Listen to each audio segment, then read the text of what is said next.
Good morning guys, welcome to my channel, welcome to my new episode.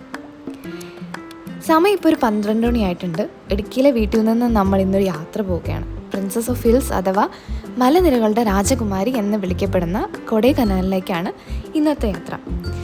ശരിക്കും പറഞ്ഞാൽ തമിഴ്നാട് ജില്ലയിലെ ദിണ്ടുകളിലാണ് കൊടൈക്കനാൽ സ്ഥിതി ചെയ്യുന്നത്.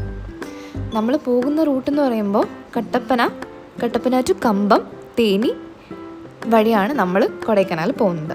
ഏകദേശം നമ്മൾ ഗൂഗിൾ മാപ്പ് നോക്കുമ്പോൾ 193 കിലോമീറ്ററാണ് കാണിക്കുന്നത്. ഒരു 4 hours ജേർണി ഉണ്ട്. അപ്പോൾ നമ്മൾ ധൃതിയൊന്നും പിടിക്കുന്നില്ല, പയ്യെ ഓരോ സ്പോട്ടും വിസിറ്റ് ചെയ്ത് പോകാം എന്നാണ് തീരുമാനിച്ചിരിക്കുന്നത്.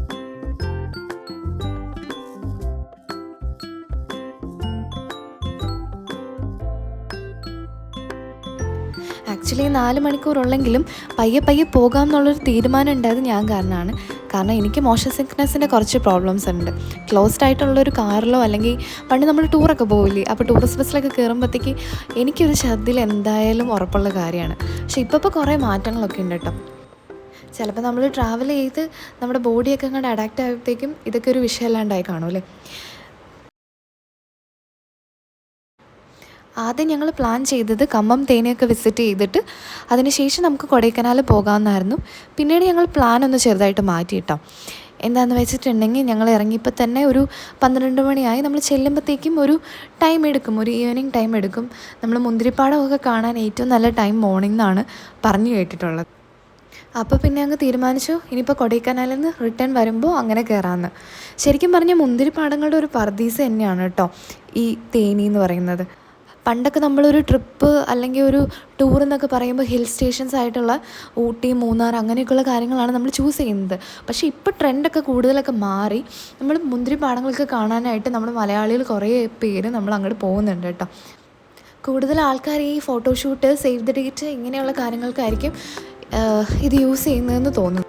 എന്തായാലും ഞങ്ങൾ റിട്ടേൺ വന്ന ടൈമിൽ കയറിയപ്പോഴത്തേക്കും അവിടെ മുന്തിരീൻ്റെ സീസൺ അല്ലായിരുന്നു കേട്ടോ. ഞങ്ങൾ പിന്നെ കുറച്ച് പച്ചമുന്തിരിയൊക്കെ കണ്ട് അഡ്ജസ്റ്റ് ചെയ്തിട്ട് ഞങ്ങൾ തിരിച്ചു പോന്നു. അത് മാത്രമല്ലായിരുന്നു, അവിടെ വൈന്, മുന്തിരി കൊണ്ടുണ്ടാക്കുന്ന കൂടുതൽ പ്രൊഡക്ട്സൊക്കെ അവിടെ വഴിയരികിൽ തന്നെ വിൽക്കാനൊക്കെ വെച്ചിട്ടുണ്ടായിരുന്നു. നമുക്ക് വേണമെങ്കിൽ അതൊക്കെ നമുക്ക് മേടിക്കാൻ പറ്റും.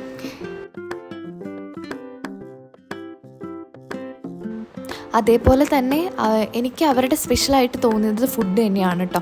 ഞാൻ തമിഴ്നാട് ഒരു കോളേജിലാണ് പഠിച്ചത്. പക്ഷേ ആദ്യമൊക്കെ ചെന്നപ്പോഴത്തേക്ക് എനിക്ക് തമിഴ്നാട്ടിലെ ഒരു ഫ്ലേവറും ആ ഒരു ടേസ്റ്റും നമുക്ക് പറ്റില്ല എന്നൊക്കെയാണ് വിചാരിച്ചത്. പക്ഷേ നമ്മൾ ആ ഒരു ഫുഡിൽ കഴിച്ച് തുടങ്ങിയ പിന്നത്തേക്ക് എനിക്ക് ഭയങ്കര ഇഷ്ടമായി. ഇപ്പം നമ്മുടെ കേരള ബിരിയാണിനേക്കാളും എനിക്ക് ഏതാണ് സ്പെഷ്യൽ എന്ന് ചോദിച്ചിട്ടുണ്ടെങ്കിൽ ഞാൻ എന്തായാലും തമിഴ്നാട് ബിരിയാണി എന്നും കൂടി പറയൂ കേട്ടോ.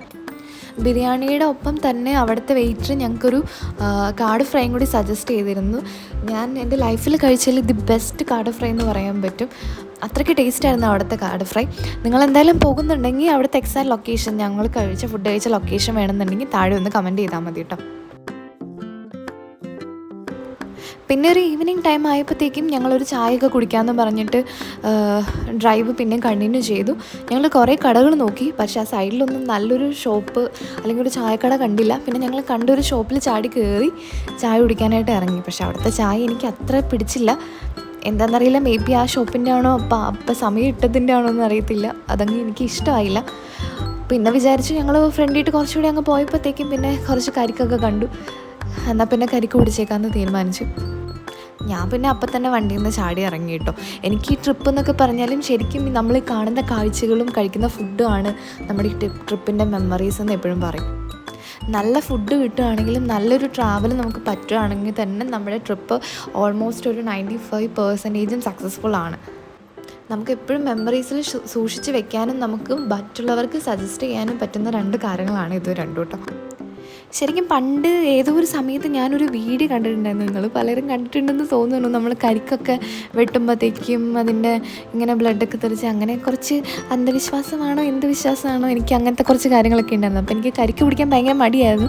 പക്ഷേ കുടിക്കണം എന്നുള്ളൊരു ആഗ്രഹം ഉള്ളതുകൊണ്ട് ഞാൻ മേടിച്ചങ്ങ് കുടിച്ചിട്ടോ. അങ്ങനെ ഞങ്ങളുടെ ട്രിപ്പ് ഞങ്ങൾ പിന്നെ കണ്ടിന്യൂ ചെയ്തു. ദാ കാണുന്ന മല നമുക്കിനി കയറണം. ഇനി കുറച്ച് സമയത്തേക്ക് നമുക്ക് മല കുന്ന്, വളവ്, ഇത് മാത്രം തന്നെ കാണാനുള്ളൂ. ആ ഒരു എൻട്രൻസ് കണ്ടോ, ഈ ഒരു എൻട്രൻസിൽ നമുക്ക് കുറച്ച് സെക്യൂരിറ്റി പ്രോസസ്സ് ഉണ്ട്. നമുക്ക് പ്ലാസ്റ്റിക് ആയിട്ടുള്ള കാര്യങ്ങളൊന്നും നമുക്ക് കൊടൈക്കനാലിലേക്ക് എൻട്രി ചെയ്യാൻ പറ്റില്ല. അപ്പോൾ അവിടെയുള്ളൊരു ചേച്ചിമാരെല്ലാവരും തന്നെ നമുക്ക് നമ്മുടെ വണ്ടിയിൽ കുപ്പി ഉണ്ടോ പ്ലാസ്റ്റിക് ഉണ്ടോ എന്നൊക്കെ നോക്കിയിട്ട് നമ്മുടെ കയ്യിൽ നിന്ന് അവരത് മേടിച്ച് വെച്ചിട്ടോ. അതേപോലെ തന്നെ വേറൊരു സ്പെഷ്യാലിറ്റി എനിക്ക് തോന്നുന്നത് വെച്ചാൽ, സ്പെഷ്യാലിറ്റി അല്ല, അവിടെ എങ്ങും തന്നെ നമുക്ക് നമ്മുടെ നാട്ടിൽ കിട്ടുന്ന പോലെ 1 kg 1 ലിറ്ററിൻ്റെ വാട്ടർ ബോട്ടിൽസ് ഒന്നും യൂസ് ചെയ്യാൻ പറ്റില്ല. അത് ഞങ്ങൾക്ക് അറിയില്ലാത്തൊരു കാര്യമായിരുന്നു. നമ്മളിപ്പോൾ കൊടൈക്കനാലിന് മുകളിൽ ചെന്ന് ഏത് ഷോപ്പിൽ പോയിട്ടുണ്ടെങ്കിലും അവർ 5 ലിറ്റേഴ്സിൻ്റെ വെള്ളം മാത്രമേ നമുക്ക് അവൈലബിൾ ആയിട്ടുള്ളൂ. അപ്പോൾ നിങ്ങൾ ഇങ്ങനെ പോകുമ്പോഴത്തേക്കും ഈ കാര്യങ്ങളൊക്കെ ഒന്ന് ശ്രദ്ധിക്കുക. നമ്മുടെ 1 ലിറ്ററിൻ്റെ ബോട്ടിലൊക്കെ ഉണ്ടെങ്കിൽ അവർ തന്നെ മേടിച്ച് വയ്ക്കും. പിന്നെ നമുക്ക് വെള്ളം കുടിക്കണമെന്നുണ്ടെങ്കിൽ 5 ലിറ്ററിൻ്റെ മേടിച്ചേ പറ്റുള്ളൂ. അങ്ങനെ ഞങ്ങൾ കാഴ്ചകളൊക്കെ കണ്ട് പയ്യെ പോവാണ്. നമ്മൾ അവിടെ ഒരു റിസോർട്ട് ബുക്ക് ചെയ്തിട്ടുണ്ട്. ഒരു നൈറ്റ് ടൈം ആകുമ്പോഴത്തേക്കും ഒരു 7:30-8 മണി ഒരു ടൈം ആയപ്പോഴത്തേക്കും ഞങ്ങളവിടെ ചെന്നു. പിന്നെ വേറെ ഒന്നും പോകാൻ നിന്നില്ല. ഞങ്ങളവിടെ ചെക്ക് ഇൻ ചെയ്തു. റൂമിൽ തന്നെയായിരുന്നു. ജസ്റ്റ് ഒന്ന് ഫുഡ് കഴിക്കാൻ വേണ്ടിയിട്ട് പുറത്തേക്ക് ഇറങ്ങി. ബാക്കി കാഴ്ചകളെല്ലാം പിറ്റേ ദിവസമാണുള്ളത്. അപ്പോൾ വീഡിയോ കണ്ട് ഇഷ്ടമാവുന്നുണ്ടെങ്കിൽ എൻ്റെ ചാനൽ ഒന്ന് സബ്സ്ക്രൈബ് ചെയ്തേക്കട്ടോ. തുടർന്നുള്ള വീഡിയോസിലെല്ലാം ഇടുക്കി അതുപോലെ തന്നെ ഹിൽ സ്റ്റേഷൻ വീഡിയോസ് ആയിരിക്കും നമ്മൾ കൂടുതലും എൻ്റെ ഈ ചാനലിലും കാണിക്കാൻ പോകുന്നത്. കൂടെ ഇനി പ്രത്യേകിച്ച് പറയണമെങ്കിൽ ഒരു ചടങ്ങ് പോലെ പറഞ്ഞേക്കാം. നിങ്ങൾ സബ്സ്ക്രൈബ് ചെയ്യുകയാണെന്നുണ്ടെങ്കിൽ ആ ഒരു ബെൽ ബട്ടൺ കൂടി അമർത്തുകയാണെന്നുണ്ടെങ്കിൽ ഞാനിടുന്ന വീഡിയോസ് എല്ലാം നിങ്ങൾക്ക് പെട്ടെന്ന് കാണാൻ പറ്റും. അപ്പോൾ ഓക്കെ, ബൈ ബൈ.